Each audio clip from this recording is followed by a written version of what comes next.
Class 8 student, हम आपके chapter 2 पढ़ रहे थे बेटा साइंस का। तो फ्रेंड एंड फू चैप्टर कर रहे थे, माइक्रो ऑर्गेनिज्म के बारे में पढ़ रहे थे। आपकी लास्ट क्लास में हमने यहाँ तक किया था बेटा, ठीक है, 2.3 एक्टिविटी पे सीआरटी बुक पे। तो नेक्स्ट है commercial use of microorganism. तो इनका कैसे यूज़ होता है कमर्शियल बेस पे। तो इनका कैसे होता है बच्चे, लार्ज स्केल पे इनका यूज़ किया जाता है, ठीक है। प्रोडक्शन ऑफ अल्कोहल की जाती है वाइन एंड एसिटिक एसिड से। Yeast is use for commercial production of alcohol and wine. तो यीस्ट का यूज़ किया जाता है बच्चे प्रोडक्शन करने के लिए, ठीक है, अल्कोहल एंड वाइन की। तो for this purpose sugar for this purpose yeast is grown on natural sugars present in grain like barley, wheat, rice, crust fruit juice, ठीक है। तो इन सब का यूज़ किया जाता है फॉर, ठीक है, जीस्ट को ग्रो करने के लिए, ठीक है। उसके बाद आपकी बुक पे देखो पेज नंबर 20 पे 2.4 एक्टिविटी दी गई है। तो बच्चे क्या बोला है उन्होंने, take 500 ml of beaker filled up to 3/4 with water. 500 ml आपने बीकर लेना है, उसको फिल करना है 3/4 विद वाटर। फिर उसको आप क्या करोगे, डिज़ोल्व करोगे। Dissolve 2-3 teaspoon of sugar. तो उसमें आपने शुगर के 2 से 3 टीस्पून डिज़ोल्व करने हैं। डिज़ोल्व करने के बाद add half spoon of yeast powder to the sugar solution warm place for 4 to 5 hours. तो उसको आपने क्या करना है, जीस्ट मिक्स करके उसको कवर करके रख देना है 4 to 5 आवर्स के लिए। Now smell the solution. तो आपने क्या करना है, आपने स्मेल लेनी है सोल्यूशन की। तो कैसी स्मेल आएगी, ठीक है। तो ये कैसी स्मेल होगी, this is the smell of alcohol. तो ये क्या कौन सी स्मेल होगी बच्चे, स्मेल ऑफ अल्कोहल है ये, ठीक है। इससे क्या होगा, जो आपका has been converted into alcohol by yeast. तो आपका जो शुगर है बेटा वो कन्वर्ट हो चुका है जीस्ट की हेल्प से अल्कोहल में, ठीक है। This process of conversion of sugar into alcohol is known a fermentation. तो ये बच्चे जो प्रोसेस होती है जो अभी हम डिस्कस कर रहे थे, ठीक है, कैसे हमारा अल्कोहल को मिक्स किया, उसके मतलब शुगर को मिक्स किया वाटर में, फिर उसके बाद हमने उसको 4 to 5 आवर्स के लिए रख दिया, ठीक है, आपके पास मतलब अल्कोहल फॉर्म हो गया, ठीक है। तो इस प्रोसेस को सारी को conversion of sugar into alcohol is known a fermentation. तो एक बच्चे ये लुइस पास्चर एक साइंटिस्ट थे जिन्होंने फर्मिटेशन मेथड ये वाला डिस्कवर किया था 1857 में। नेक्स्ट है medically use of microorganism. तो मेडिकली हम इसका कैसे यूज़ करते हैं, whenever you fall in ill the doctor may give you some antibiotics tablets. तो जब ये बीमार पड़ते हो बच्चे तो आपको डॉक्टर एंटीबायोटिक्स टैबलेट्स देता है, कैप्सूल देता है, इंजेक्शंस देता है, ठीक है। तो आप क्या होता है, the source of medicine in micro organism. तो माइक्रो ऑर्गेनिज्म ने सोर्स ऑफ मेडिसिन जो होता है, ठीक है, तो उनका क्या काम होता है, दीज मेडिसिन किल और stop the growth of the disease causing micro organism. तो वो हमारी जो मेडिसिन होती है जो हमारी मतलब जैसे हम बीमार पड़ रहे हैं, जो हमारी बीमारी का कारण है, वो सारे मतलब जिनकी वजह से पड़ रहे हैं उनको बैक्टीरिया को ये किल कर देते हैं, जहाँ उनकी ग्रोथ होनी कम कर देते हैं, स्टॉप कर देते हैं बिल्कुल। These days a number of antibiotics are being produced from bacteria। तो अभी बहुत सारे एंटीबायोटिक प्रिपेयर हो रहे हैं बैक्टीरिया की हेल्प से, फंगी की हेल्प से। तो नेक्स्ट इज जैसे टेट्रासाइलम, ठीक है, एर्थ्रोमाइसिन। तो ये सारे आपके कुछ क्या है, ये आपके कुछ एंटीबायोटिक है जिसको आप देखते हो जो फॉर्म होते हैं फंगी और बैक्टीरिया से। तो बच्चे एक आपको पैराग्राफ दिया गया है, देखते हैं हम क्या दिया गया है इसमें। इन 1929, ठीक है, एक साइंटिस्ट थे अलेक्जेंडर फ्लेमिंग, तो जिन्होंने वर्किंग की था working on a culture of disease causing bacteria. तो उन्होंने वर्क किया था इस पर। Suddenly he found the spores of a little green mould in one of his culture plates. तो उसने छोटे छोटे स्पोर्स को देखा, जो बच्चे मैंने आपको इस चैप्टर में शो किया थे स्पोर्स के बारे में हमने किया था ना जब भी हमने फर्स्ट क्लास ली थी इस चैप्टर की, तो वहाँ पे मैंने आपको शो किया था स्पोर्स के बारे में, ठीक है। तो मैं आपको शो कर रही हूँ फिर से क्या होते हैं आपके स्पोर्स, ठीक है। यहाँ पे ये देखो ऐसे छोटे छोटे स्पोर्स फॉर्म होते हैं ठीक है। तो जो स्पोर्स होते हैं, ठीक है, उनकी वजह से मतलब स्मॉल स्मॉल स्पोर्स होते हैं ये, ठीक है। उनमें क्या होता है बच्चे, जैसे आपके पास डॉट हैं, स्मॉल स्मॉल डॉट हो, जैसे मैं आपको शो करके दिखाती हूँ, ठीक है, ऐसे होते हैं बेटा ये, ठीक है। ऐसे ऐसे मतलब कुछ मतलब बहुत ज़्यादा करीब करीब होते हैं, ये पास पास होते हैं, ऐसे बोल सकते हो, ठीक है। तो उनकी क्या होती है बच्चे, उनकी जो ग्रोथ को होते हुए देखा, तो उन्होंने देखा the presence of mold prevented the growth of bacteria, तो वो ग्रोथ ऑफ बैक्टीरिया को प्रिवेंट करता है।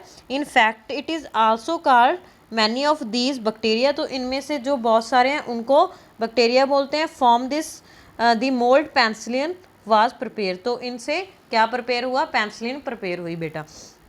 Next, the antibiotics are manufacturing by growing specific microorganism and are used to cure a variety of disease।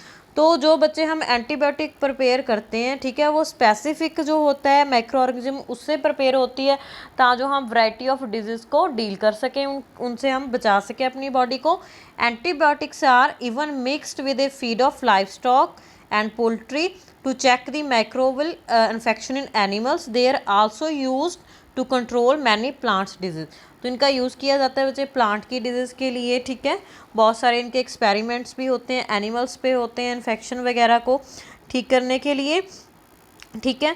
तो एक बात बच्चे आप ध्यान रखो, it is important to remember that antibiotics should be taken only on the advice of qualified doctor, ठीक है। तो आपको एंटीबायोटिक्स जो होते हैं क्वालिफाइड डॉक्टर की हेल्प से लेने चाहिए, जो आपको मतलब बोले ये वाली लो, ठीक है, तो वो लेनी चाहिए आपको, ठीक है। Also you must complete the course of prescribed by the doctor, तो आपको मतलब वो पूरा कोर्स करना चाहिए जो आपके डॉक्टर ने आपको बोला है, प्रिस्क्राइब किया है, ठीक है। If you take antibiotic when not needed और इन रॉन्ग डोज, तो अगर आप ऐसी मेडिसिन ले लेते हो जब भी उसकी ज़रूरत भी नहीं है, रॉन्ग डोज ले लेते हो, तो क्या होता है वो लेस इफेक्टिव हो जाती है, ठीक है। उसके सम टाइम क्या हो जाता है बेटा, उसके सम टाइम हार्मफुल इफेक्ट भी हो जाते हैं आपकी बॉडी पे, ठीक है। तो सम टाइम जो हमारी बॉडी के लिए वो अच्छे बैक्टीरिया हैं उनको भी वो किल कर देते हैं, ठीक है। Also antibiotics taken unnecessarily by make kill the beneficial bacteria in the body. Antibiotics however are not effective against cold and flu as they are caused by virus. तो बच्चे एंटीबायोटिक्स जो होते हैं वो कोल्ड और फ्लू के लिए इतने इफेक्टिव नहीं होते, क्योंकि ये किसकी वजह से होते हैं, ये बच्चे वायरस की वजह से होते हैं, ठीक है। तो ये बच्चे आपका ये वाला इंपॉर्टेंट है बहुत, आपने ये अच्छे से करना है, ठीक है। Next is vaccine. तो वैक्सीन क्या होती है, ठीक है, ये देखो, when a disease carrying microbes enter our body the body produce antibiotic to fight and the invader. तो बच्चे क्या होता है, वैक्सीन की हेल्प से हमारी बॉडी में बैक्टीरिया को एंटर किया जाता है, ठीक है। मतलब फिर क्या होता है हमारी बॉडी, जैसे कोरोना वायरस का भी इंजेक्शन, ठीक है, उसको मतलब हमारी बॉडी में इंजेक्ट किया जाता है, फिर क्या होता है हमारी बॉडी को पता चल जाता है ये वाला वायरस है, ठीक है। तो मतलब हमारी बॉडी उस डिजीज़ के साथ लड़ने के लिए प्रिपेयर हो जाती है, ठीक है। The body also remember how to fight the microbes if it enter again. तो वही लिखा हुआ बच्चे, अगर मतलब हमारी बॉडी में वायरस एंटर करेगा तो वो उसके लिए पहले ही प्रिपेयर हो जाएगी, ठीक है। तो जो हमारे सो इफ़ डेड और weaken microbes are introduced in the healthy body fights and kill them by producing suitable antibodies। तो बच्चे अगर ये मतलब हेल्दी बॉडी में हम उसको डेड करके डालते हैं तो क्या करता है वो उससे फाइट करती है हमारी बॉडी और उसको ख़त्म कर देती है, ठीक है। एंटीबॉडीज़ हमारी बॉडी में प्रोड्यूस हो जाते हैं, तो वो हमें आगे प्रोटेक्ट करते हैं, ठीक है। तो जैसे बच्चे आपने देखा होगा, जो हम जब होते हैं बच्चे हमें इंजेक्शंस लगते हैं, ठीक है, ट्यूबरक्लोस का, हेपेटाइट का, स्मॉल पॉक्स का, तो ये वाले सभी इंजेक्शंस लगते हैं, ठीक है, छोटे बच्चों को। In your childhood you must have been given injection to protect yourself against survival disease. तो आपको इंजेक्शन लगते हैं, ठीक है, तो वो क्या होता है आपकी बॉडी को प्रिपेयर किया जाता है, ठीक है, जो आपको आगे वाली डिजीज़ हैं, ठीक है, जो आपके लिए हार्मफुल है, आपको मतलब उनसे प्रोटेक्ट कर सके आपको, ठीक है।